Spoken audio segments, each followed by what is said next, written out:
ดึงเครื่องบินยักษ์ ล้อเครื่องบินขนาดยักษ์เราไปดูกันเถอะเอ็น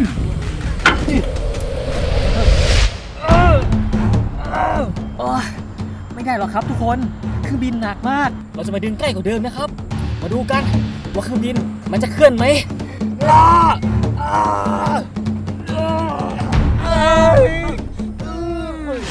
สรุปนะครับทุกคนเครื่องบิน122 ตันโค้ช2 คนดึงมันขึ้นนะครับ